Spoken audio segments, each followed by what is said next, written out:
नमस्कार दोस्तों, मैं दिव्यांश आप सभी का स्वागत करता हूं आपके अपने चैनल द एग्जाम्स अड्डा में। उम्मीद करता हूं कि आप सभी लोग सकुशल होंगे। हिंदी की आज 13वीं क्लास है जिसमें हम लोग चर्चा करेंगे कारक चिन्हों के बारे में।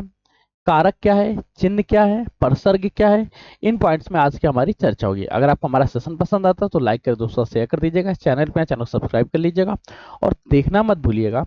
आज 10 बजे हम लोग यूपी जीके का मैराथन क्लास लेके आ रहे हैं और इस मैराथन क्लास में आपके टॉप 100 क्वेश्चंस पहले कवर कराए जाएंगे। 100 क्वेश्चन डिटेल टॉपिक के साथ रहेंगे ताकि आपका डिटेल एक्सप्लेनेशन हो जाए और आपको इससे संबंधित कोई भी क्वेश्चंस बाहर ना जाए। इस तरह के टोटल उम्मीद की गई है कि 20 सीरीज आप लोगों को होंगे। 20 सीरीज में आप लोगों को 2000 क्वेश्चंस कवर हो जाएंगे और यहां से आप लोगों का सिलेक्शन हर हाल में होगा। तो चलिए स्टार्ट करते हैं आज के सेशन को हिंदी व्याकरण के कारक सीरीज में। सबसे पहले देखो ये कारक होता क्या है, कारक है क्या, क्यों कारक कहलाता है, उसके बाद देखते हैं इसके बारे में। कारक क्या है?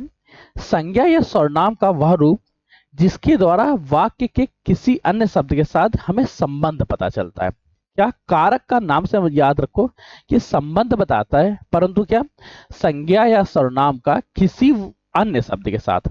जैसे राम ने रावण को मारा, राम ने रावण को मारा। अब राम का संबंध रावण से दिखा रहा है परंतु किस शब्द के द्वारा दिखा रहा है? ने शब्द द्वारा। इसी तरह से और भी कुछ एग्जांपल ले लेते हैं। जैसे कमला में ने दर्पण में मुंह देखा, दर्पण में मुंह देखा, मुंह देखा। अब मुंह तो किसके द्वारा देखा? कि कमला द्वारा। पर कमला और दर्पण का कोई ना कोई संबंध होगा। इस संबंध को जिस शब्द द्वारा दिखाया गया, इस शब्द को हम लोग परसर्ग बोलेंगे। अगर परसर्ग नहीं याद रहता तो आप लोग शुद्ध भाषा में चिन्ह याद रखिएगा। और इन सभी चिन्हों के बारे में कारक कहते हैं। अब कारक की चर्चा करें तो हिंदी वर्णमाला में कारकों की संख्या 8 है। ये 8 कौन कौन से हैं पहले उसको देख लेते हैं। 8 हैं कौन कौन से पहले उनको देख लेते हैं, फिर देखते हैं। जैसे कर्ता कारक, कर्म कारक, करण कारक, संप्रदान कारक, संप्रदान कारक, अपादान कारक, संबंध कारक, अधिकरण कारक और संबोधन कारण। इसके साथ क्या रहता है? संबोधन कारण। आप जानो को कर्ता क्या है? जो कार्य करेगा कर्ता। एक काम करते हैं, पूरी पूरी चलते हैं अपने डिटेल टॉपिक्स में। कॉपी के बाद हम लोग देखते हैं अपने नोट सीरीज में। ये सारे नोट्स आप लोगों को पीडीएफ फॉर्मेट में मिलेंगे। कहाँ मिलेंगे? हमारे व्हाट्सएप और टेलीग्राम ग्रुप में। तो उनसे जुड़ जाइएगा, वहां से आपको इन सभी चीजों को प्रोवाइड कराया जाएगा। आप ध्यान रखिए, सबसे पहली चीज क्या है? संज्ञा कारक किसे कहते हैं? कारक की डेफिनेशन देखो। संज्ञा या सर्वनाम का वह रूप जिसके द्वारा उसका संबंध वाक्य के किसी अन्य शब्द या क्रिया के साथ हो, ये दिखाई दे रहा हो, उसे हम लोग कारक कहते हैं। एक एग्जाम्पल दिया गया है, चंदू के चाचा ने चंदू की चाची को चांदनी चौक में चांदनी की चम्मच से चाटनी चटाई। अब चंदू का चाचा के साथ संबंध क्या है? के। चाचा के अंदर के चंदू ने की, ये सारे सारे। अब इनके भेद कितने होते हैं? ये भेदों की संख्या याद रखिएगा। कारक के भेद 8 होते हैं। मुख्य कर्ता, कर्ता कारक का जो चिन्ह या संपर्सर्ग रहता है उसको ने शब्द से डिनोट करते हैं। कर्ता ने कर्म को करण से के द्वारा, संप्रदान को के लिए, अपादान से अलग होने के दृष्टि में, संबंध का के रे, अधिकरण मेपू पर और संबोधन हे अरे भो। गाने की तरह याद है मुझे, फिर भी आप लोगों को ध्यान रखा। अब एक एक बार एक एक कारक कवर करते हैं। पहले जैसे कर्ता कारक, कर्ता कारक में ध्यान रखिएगा जहां पे किसी काम का किसी व्यक्ति द्वारा होना का बोध हो उसे कहेंगे कर्ता कारक। यहां पे क्रिया होना कंपलसरी है। कारक का वह रूप जिससे क्रिया के करने वाले का बोध होता है उसे हम लोग कर्ता कारक कहते हैं। अब कर्ता का परसर्ग या चिन्ह पूछ ले तो याद रखिए इसका परसर्ग या चिन्ह ने है। जैसे उमा ने पत्र लिखा, पत्र किसने लिखा है? उमा ने लिखा है। उमा पत्र लिखेगी, उमा पत्र लिखती है। तुमने कुछ खाया, राम ने रावण को मारा, राम ने रावण को मारा, राम ने रावण को मारा। यहाँ पे कर्ता कारक व कर्म कारक दोनों आ जाते हैं। ठीक है, अब इसके बाद देखते हैं हम लोग कर्म कारक। कर्म कारक क्या? कारक का वह रूप जिसका फल क्रिया पे पड़ता है। कुल मिला के देखो, अगर अंग्रेजी भाषा की तरह देखें तो जब कभी सब्जेक्ट के पास किसी तरह के चिन्ह का प्रयोग होगा तो वहां पर हमेशा कर्ता कारक होगा, अगर सब्जेक्ट के बिहार पे पूछ ले। वहीं अगर ऑब्जेक्ट की बिहार पे बात कर लेगा तो वहां पे क्या होगा? कर्म कारक। जैसे पहलवान दूध पीता है, दूध कौन पीता है? पहलवान दूध पीता है। यहाँ पे ने कहो तो या पहलवान ने दूध पिया, राधा ने गाना गाया। ठीक है, अब यहाँ पे और चीजें देखो, यहाँ पे हमेशा को चिन्ह का विलोप होता है। उसने कविता सुनाई, कमला ने यहाँ पे कर्ता कारक हो रहे हैं, ठीक है। राम को 2 किलो सेब दे दो, सुरेश को बाजार जाना है, ठीक। करण कारक क्या है? करण कारक का याद रखिएगा, जहां पे करण अर्थात रीजन या साधन का बात हो रही हो, जहां पर साधन की बात होगी या उसके पीछे के रीजन की बात होगी, वहां पे करण कारक होगा। करण का चिन्ह रहता है से।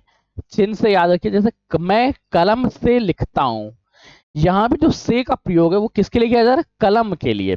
ना सब्जेक्ट के लिए किया जा रहा है, ना ही क्रिया के लिए किया जा रहा है ऑब्जेक्ट के लिए, वो भी उसका क्या, उसका संबंध दिखाने के लिए या उस साधन का प्रयोग दिखाने के लिए। इस स्थिति में करण कारक रहेगा। करण कारक के बाद हम लोग कुछ एग्जाम्पल देख लेते हैं, जैसे उसे तार द्वारा सूचित कर दिया गया, वह चम्मच से खाता है। किसके द्वारा खाता है? चम्मच द्वारा। सीता राम के साथ वन चली गई।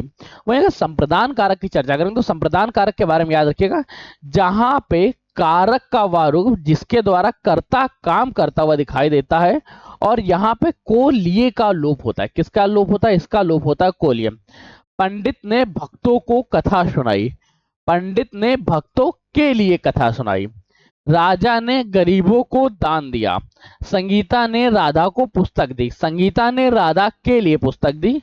लोग सूर्य के लिए अर्घ देते हैं। मैंने पुलिस को चोर पकड़वा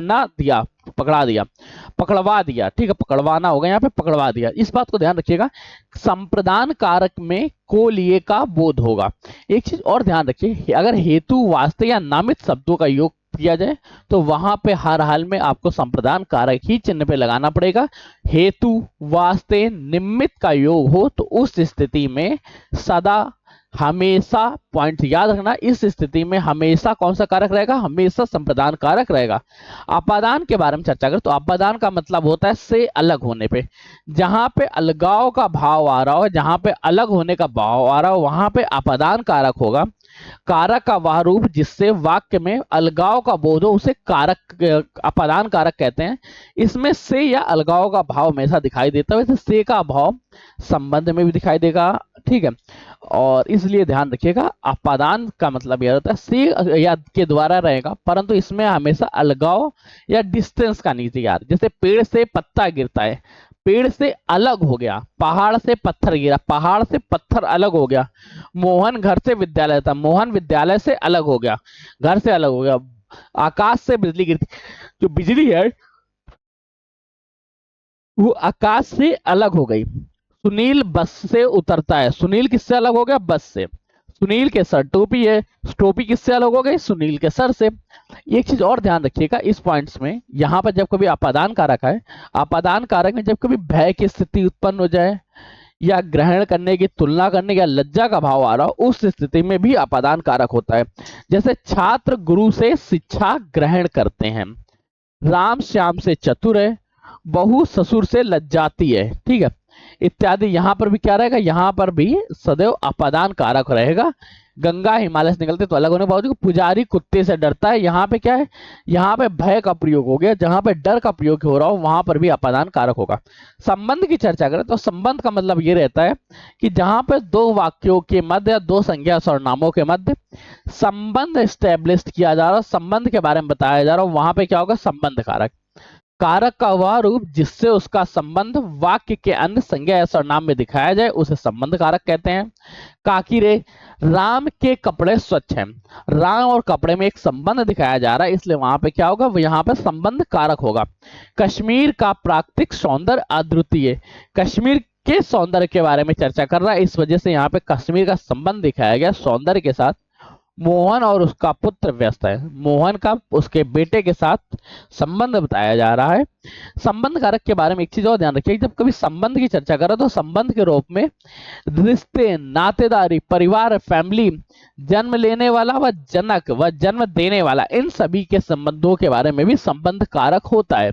जैसे वह 20 वर्ष का युवक है, उसकी अवस्था है, यह मोहन की पुस्तक है। स्वामित्व, राम श्याम का भाई है। रिश्तेदारी, मेरे पास 8 एकड़ जमीन है। माफ हो गया। राहुल गांधी राजीव गांधी के पुत्र हैं। जन्म और जन्म के लिए यह अंगूठी चांदी की है। इसका कारण और कारक है। अधिकरण की चर्चा करें। अधिकरण में सदैव पर का लोप होगा। पे पर मुझे 2 पॉइंट्स याद रहते हैं हमेशा, 2 पॉइंट्स आप भी याद रखिएगा। आपा अधिकरण कारक में पे और पर का अपलोप होगा। कारक का वह रूप जिससे क्रिया के होने के स्थान का बोध होता है। स्थान में भी क्या है, कहां पर है, किस तरह से। जैसे अध्यापक कक्षा में पढ़ा रहे हैं, अध्यापक कहाँ है, कक्षा में। यहाँ पे में और पर 2 पॉइंट्स का लोप होगा। कुएं पर कौन पानी भर रहा है, कौन पर। खेत में क्या बोया गया, परीक्षा मई में होगी, इत्यादि। इसके बाद देखते हैं हम लोग, इसके पॉइंट याद रखिएगा जब हम लोग स्थान की चर्चा करें तो कक्षा के अंदर, कक्षा के बाहर, क्लास के ऊपर, क्लास के अंदर, क्लास के नीचे, इन सभी पॉइंट्स में अधिकरण कारक होगा। जैसे मंदिर के भीतर आरती हो रही है, राम श्याम के मध्य चले गए। कमरे के अंदर कोई रो रहा है। कहाँ पे, जब कभी बाउंड्री या सराउंडिंग बाउंड्रीज की चर्चा की दी जाए तो उस स्थिति में, या रिश्ते नातेदारियों की चर्चा की जाए, इन पॉइंट्स में सदैव याद रखो, सदैव अधिकरण कारक होता है। तो भूलना मत भूलिएगा। अधिकरण कारक के बाद अब हम लोग चर्चा करते हैं संबोधन कारक की। जहां पर किसी को बुलाया जाए या बुलावा दिया जाए या बुलाने का आभास हो रहा हो, उस स्थिति में संबंध कारक होता है। मुख्य तौर पर इसमें हे, अरे, भो का प्रयोग होता है। जैसे अरे लड़के क्यों खड़े हो, हे प्रभु मुझ पर दया करो, अरे मोहन इधर आओ, हे भगवान तुम्हारी सबकी रक्षा करे, और बेटा तुम कहाँ जा रहे हो, भाई बहनों मैं जा रहा हूँ, इत्यादि पॉइंट्स। तो आज के सेशन को एक बार छोटा सा क्विक रिवीजन करते हैं। देखो, आज के सेशन में हम लोगों ने मुख्य पॉइंट्स क्या पढ़ा, हम लोगों ने पढ़े थे कारक चिन्हों के बारे में। कारक चिन्हों के बारे में ध्यान रखिएगा। कर्ता का कारक रहता है, कर्ता ने कर्म को करण से के द्वारा, असंप्रदान को के लिए अपादान से अलग होने पे भय भयभीत उत्पन्न ग्रह त्याग करना। अधिकरण में पेपर और संबोधन हे, अरे, ओ, ये रहे कारक। अब एक एक को आप देख लीजिएगा। इन सभी की पीडीएफ आपको प्रोवाइड कराई जाएगी। पीडीएफ कहाँ मिलेगी उस बात पर ध्यान रखिएगा थोड़ा सा। आप सभी लोगों को जो पीडीएफ है ये हमारे व्हाट्सएप ग्रुप और टेलीग्राम ग्रुप में मिलेगी। इसके साथ एक जगह और है, www.theexamsadda.in, यहाँ पर भी मिलेगी, परंतु यहाँ पे थोड़ा एक दिन बाद अपलोड होगा। आज के सेशन को यहीं रख रहे हैं। उम्मीद करते हैं सेशन पसंद आए तो लाइक करिएगा, दोस्तों शेयर करिएगा, चैनल पर चैनल सब्सक्राइब कर लीजिएगा, क्योंकि आपका एक सब्सक्रिप्शन हमारे लिए मोटिवेशन का और आपके लिए सिलेक्शन के प्रति एक नया कदम होता है। तब तक के लिए धन्यवाद दोस्तों। मिलते हैं नए सेशन में नई जानकारियों के साथ।